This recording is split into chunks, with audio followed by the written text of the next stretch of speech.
हरिओम, जय श्री कृष्ण। कर्मकांड बाय आनंद पाठक में एक बार फिर से आप सभी का स्वागत है।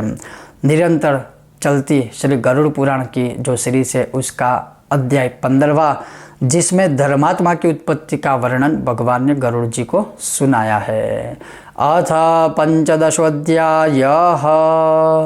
गरुड़ जी बोले, हे भगवान, धर्मात्मा स्वर्ग की गति को छोड़कर निर्मल कुल में उत्पन्न होता है, इसलिए माता के गर्भ से उसकी उत्पत्ति कहिए। कैसे उत्पत्ति होती है? पुण्यात्मा पुरुष इस शरीर में जैसा विचार करता है वैसा मैं सुनने की इच्छा करता हूँ। तब भगवान ने कहा, हे गरुड़, तुमने सुंदर प्रश्न किया। वह परम गोपनीय विषय तुमसे कहता हूँ, जिसके ज्ञान मात्र से सर्वज्ञ हो सकते हो। परम आर्थिक शरीर को कहता हूँ, जो ब्रह्मांड के गुणों से संपन्न योगियों के धारण करने योग्य है। जिसमें योगीगण षट चक्र का चिंतन करते हैं, वैसे ब्रह्मरंध्र में चिदानंद रूप का ध्यान सुनो। जैसे पवित्र श्रीमान के घर में पुण्यात्मा जन्म लेता है, वैसे माता पिता के नियम को कहता हूँ। ऋतुकाल में 4 दिन तक स्त्री का त्याग करे। इंद्रिय से प्राप्य पाप जब तक शरीर में रहे तब तक उसको ना देखे। चतुर्थ दिन स्त्रियां स्नान कर शुद्ध होती है और 7 दिन में पितृदेव तथा व्रतार्चन करने योग्य होती है। 7 दिन के मध्य में जो गर्भाधान होता है वह अच्छा नहीं होता है। प्रायः 8 रात्रि के बाद अच्छे पुत्रों की उत्पत्ति होती है। युग्म दिन में पुत्र, अयुग्म में कन्या उत्पन्न होती है। इसलिए 7 दिन छोड़ युग्म तिथि में गर्भाधान करे। 16 रात्रि तक स्त्रियों का सामान्यतः ऋतुकाल रहता है। उसमें भी जो 14वीं रात्रि में गर्भाधान होता है वह गुणवान, भाग्यवान, धर्मज्ञ, सुबुद्धिमान, सुपुत्र होता है। वह रात्रि अभागे पुरुषों को कभी नहीं मिलती। कड़वी, खारी, तीखी, उष्ण वस्तु का त्याग कर 5 दिन तक स्त्रियों को मधुर भोजन करना चाहिए। स्त्री का उदर औषधि पात्र है। बीज रूप पुरुष का वीर्य अमृत रूप है। उस स्त्री में स्वामी वीर्य स्थायित्व कर सुंदर पुत्र रूप फल प्राप्त करता है। पान, पुष्प, चंदन, पवित्र वस्त्र आदि से संयुक्त हो धर्म स्मरण कर स्त्री के समीप जाए। गर्भाधान के समय जैसी मनुष्य के मन की प्रवृत्ति होती है, वैसे ही स्वभाव का जीव उदर में प्रवेश करता है। चैतन्य बीज भूत ही नित्य वीर्य में स्थित रहता है। कामदेव, चित्त तथा वीर्य आदि की जब एकता हो जाती है तब पुरुष का स्त्री योनि में धातु का गिरना होता है। इससे वीर्य और रुधिर के संयोग से पिंडोत्पत्ति होती है। गर्भ में आने वाला पुण्य पुत्र परमानंद को देने वाला होता है। उस पुत्र के सब पुंसवन आदि संस्कार होते हैं, उच्च ग्रह होते हैं, तब पुण्यात्मा जन्म प्राप्त करता है। उसके जन्म समय पिता ब्राह्मण को धन देता है। विद्या विनय संपन्न हो वह पिता के घर में बढ़ता है और पुरुषों के सत्संग से सब विद्याओं को प्राप्त करता है, सब विद्याओं को पढ़ जाता है। पूर्वजन के जप, तीर्थ तथा पुण्य उदर से युवावस्था में सुंदर स्त्री, धन और दान वाला होता है। वृद्धावस्था में आत्मा अनात्मा का विचार कर अध्यारोप अपवाद द्वारा ब्रह्म चिंतन करता है। आत्मा, ईश्वर, अनात्मा, देहादि अनात्मा, पृथ्व्यादि में ब्रह्म का अन्वय, इसके विषय में बोध के लिए मैं पृथ्व्यादि का गुण तुमसे कहता हूँ। पृथ्वी, जल, तेज, वायु, आकाश ये स्थूल भूत देह के कारण है। इनसे निर्मित यह शरीर है। हे गरुड़, त्वचा, अस्थि, नाड़ी, रोम, मांस ये 5 गुण मैंने तुमको भूमि के कहे। लाल, मूत्र, वीर्य, मज्जा, रुधिर से जल का गुण कहा। अब तेज के भी गुण सुनो। हे गरुड़, क्षुधा, तृषा, आलस्य, कांति ये 5 गुण तेज के योगियों में कहे हैं। संकोच करना, दौड़ना, उल्लंघन, विस्तार करना, चेष्टा करना ये 5 गुण वायु के हैं। शब्द, चिंता, सुनापन, मोह, संशय ये आकाश के 5 गुण हैं। मन, बुद्धि, अहंकार, चित्त, अंतःकरण जो कहे वे पूर्वजन्म के किए शुभ अशुभ कर्म करने से मिश्रित है। श्रोत्र, त्वचा, नेत्र, जिह्वा, नासिका ये ज्ञानेन्द्रिया और वाक, हाथ पैर गुदा उपस्थ ये कर्मेंद्रिया है। दिशा, पवन, सूर्य, प्रचेता, अश्विनी कुमार, अग्नि, इंद्र, उपेंद्र, मित्र ये 10 देवता है। ईड़ा, पिंगला, सुषुम्ना, गांधारी, गज, जिह्वा, पूषा, यशस्विनी, अलम्बुषा, कुहू, शंखिनी ये शरीर के मध्य में स्थित 10 नाड़ियाँ है। प्राण, अपान, समान, उदान, व्यान, नाग, कूर्म, कृकल, देवदत्त, धनंजय ये हृदय में बसे हुए प्राण है। गुदा में अपान, समान वायु, नाभिमंडल में उदान वायु, कंठ देश में व्यान वायु सब शरीर में रहता है। वमन नाग वायु से, उन्मिलन कूर्म वायु से, छींक कृकल वायु से, जृंभण में देवदत्त वायु से होते हैं। सर्वव्यापी धनंजय मरे हुए को भी नहीं त्यागता। ग्रास द्वारा खाया अन्न सब अंगों को पुष्ट करता है। व्यान वायु अन्न के रस से या अन्न के रस को सब नाड़ी में ले जाता है। आहार किए अन्न को वायु दो हिस्सों में विभाजित करता है। भोजन गुदा में आकर अन्न जल ये दोनों अलग अलग हो जाते हैं। पीछे जठराग्नि के ऊपर जल, जल के ऊपर अन्न आता है। उस अग्नि के नीचे प्राण वायु धीरे धीरे पहुंचता है, अग्नि को प्रज्वलित करता है। तब वह वायु से धोंका हुआ अग्नि रस और मैल को अलग अलग करता है।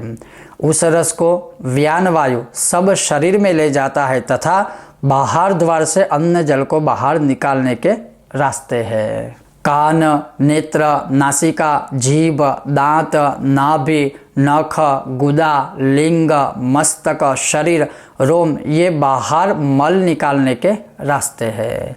इस तरह सब वायु आत्मा की सत्ता को प्राप्त कर अपने अपने कर्मों में है। जैसे सूर्य के प्रकाश को प्राप्त कर सब जीव कर्मों में लगते हैं। हे गरुड़ सुनो, मनुष्य देह के दो रूप है, शरीर से व्यवहारिक और दूसरा पारमार्थिक।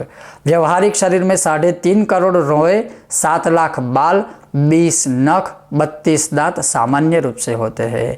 1000 पल अर्थात 4000 तोला, मांस 100 पल अर्थात 400 तोला, रुधिर 10 पल अर्थात 40 तोला, मेद 70 पल अर्थात 280 तोला, त्वचा 12 पल अर्थात 48 तोला, मज्जा 3 पल अर्थात 12 तोला, महारक्त 2 कुडव अर्थात 12 मुट्ठी, धातु 1 कुडव अर्थात 6 मुट्ठी, शोणित आदि। संपूर्ण देह की हड्डियों की गिनती 360 है। शरीर में स्थूल तथा सूक्ष्म 2 तरह की नाड़ियों की संख्या कई करोड़ है। 50 पल पित्त, 25 पल कफ होता है। निरंतर उत्पन्न होने वाले मलमूत्र की गिनती नहीं है। इस गुण वाले शरीर का नाम व्यावहारिक है।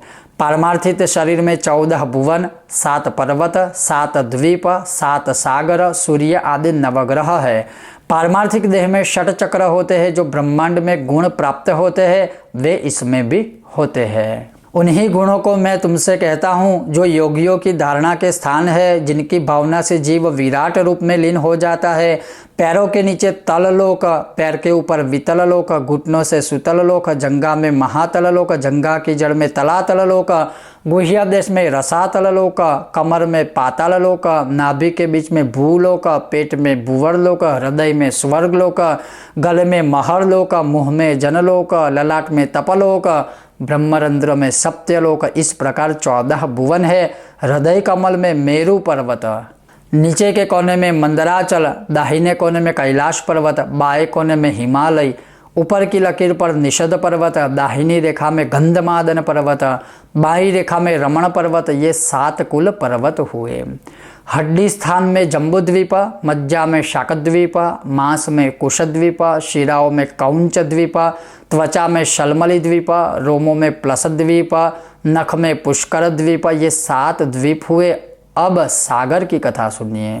मूत्र में खारा सागर, दूध में क्षीर सागर, कफ में मदिरा सागर, मज्जा में घृत सागर, रस में रस सागर, रक्त में दही समुद्र। हे गरुड़, कंठ में अंतर्गत लंबिका में सुस्वादु जल का सागर है। नाद चक्र में सूर्य, बिंदु चक्र में चंद्रमा, आँखों में मंगल, हृदय में बुध, ब्रह्मांड में बृहस्पति, वीर्य में शुक्र, नाभि में शनि, मुंह में राहु, वायुस्थान में केतु आदि नवग्रह शरीर में स्थित है। इस प्रकार सर्वात्मक स्वरूप द्वारा अपने शरीर का चिंतन करना चाहिए। नित्य प्रातःकाल पद्मासन लगाकर स्थिर हो, षट चक्र का चिंतन अजपाग्रम से करे। मुनियों के मोक्ष देने वाली अजपा नाम गायत्री है। इसके संकल्प से मनुष्य सब पापों से मुक्त हो जाते हैं। हे गरुड़ सुनो, अजपा का उत्तम क्रम में बताता हूँ, जिसको सर्वदा करने से अपने जीव भाव को जीव त्याग देता है। मूलाधार, स्वाधिष्ठान, मणिपूरक, अनाहत, विशुद्ध और आज्ञा ये षट चक्र कहे जाते हैं। मूलाधार में शीर्षन स्थान में, नाभि में, हृदय में, कंठ में, भौहों के बीच में, ब्रह्मरंध्र में षट चक्रों का चिंतन करते हैं। मूलाधार षट चक्रों के चिंतन का स्वरूप है। आधार चक्र का अग्नि सदृश वर्णन है। उसके 4 अक्षर व, श, श, स है। स्वाधिष्ठान चक्र सूर्य के समान है। उसके 6 दल है, ब, भ, म, य, र, ल। मणिपुर चक्र रक्तवर्ण है। उसके 10 दल ड, ढ, ण, त, थ, द, ध, न, प, फ। अनाहत चक्र सुवर्णमय है। उसके क, ख, ग, घ, ङ, च, छ, झ, ञ, ट, ठ ये 12 दल है। विशुद्धाख्य चक्र चंद्रमा के तुल्य है। उसके 16 स्वर है। अ, आ, ई, उ, रू, रू, ए, ऐ, ओ, औ, अम, अह। भ्रुकुटी में आज्ञा चक्र रक्तवर्ण का है। इसके ईम, सह ये 2 वर्णन है। इस तरह षट चक्र का स्वरूप कहा। इन षट चक्रों के ऊपर प्रकाशमान 1000 दल का कमल है। वह कमल सत्यमय, आनंदमय, सदाशिवमय, ज्योतिमय अनादिकाल से स्थित है। उस कमल में ब्रह्मा का चिंतन करे। षट चक्रों में गणेश, ब्रह्मा, विष्णु, शिव, गुरु का क्रमशः चिंतन करे। विद्वानों ने अहोरात्र में यह अक्षर 21,600 बार सांस चलता है।